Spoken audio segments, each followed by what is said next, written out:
Bonjour à tous, allez ton cœur a un message pour toi aujourd'hui et qu'est-ce que l'on te dit? Ah bah tiens, ça vient écho un petit peu avec la vidéo que j'ai faite, peut-être que tu l'as pas vue sur le libre arbitre.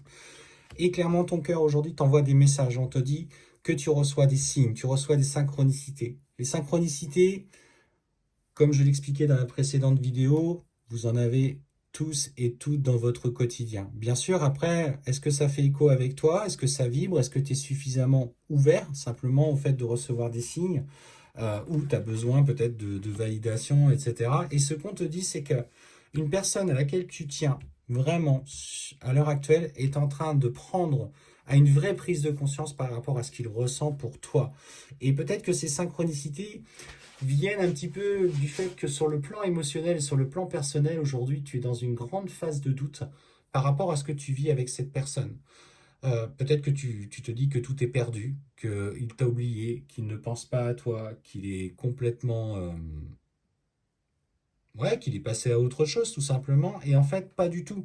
Les signes sont en train de te dire non, lâche pas, les choses sont en train de bouger, d'évoluer, tu as mis des choses en place. Et en fait, la prise de conscience de cette personne qui est au plus profond de toi, bah oui, bah forcément, on parle bien d'un lien qui est quand même extrêmement fort. Il est en train de ressentir au plus profond de lui tout l'amour profond qu'il ressent pour toi. On parle clairement là de, pour ceux qui sont en parcours de relation sacrée, euh, d'un vrai changement, d'un vrai tournant dans l'approche relationnelle qui va être passée dans les prochains mois. Effectivement, on te dit, adapte-toi à, à son rythme émotionnel. Tout n'est pas encore prêt chez lui, il est encore dans cette peut-être lutte, mais aujourd'hui, il n'est plus dans les mêmes refus, dans la colère, dans des émotions dures. Il est dans une phase d'évolution et de transformation et que bien malgré lui, il a évolué, il a changé.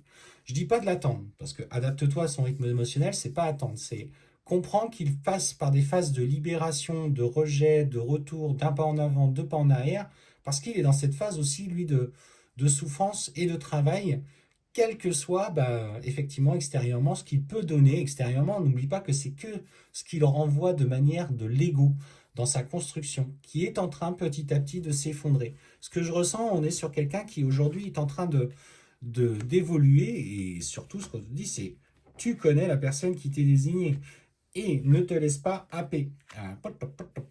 Et oui, et oui, et oui, et oui, et c'est bien ce que je ressentais. Et effectivement, je sens un grand, et ce que je ressentais au début de la guidance, c'est justement cette lassitude. Et toi-même, tu essayais aujourd'hui de peut-être de passer à autre chose. On parle de communication avec peut-être une tierce personne, parce que tu te dis, ben, je ne vais pas attendre 107 ans, et c'est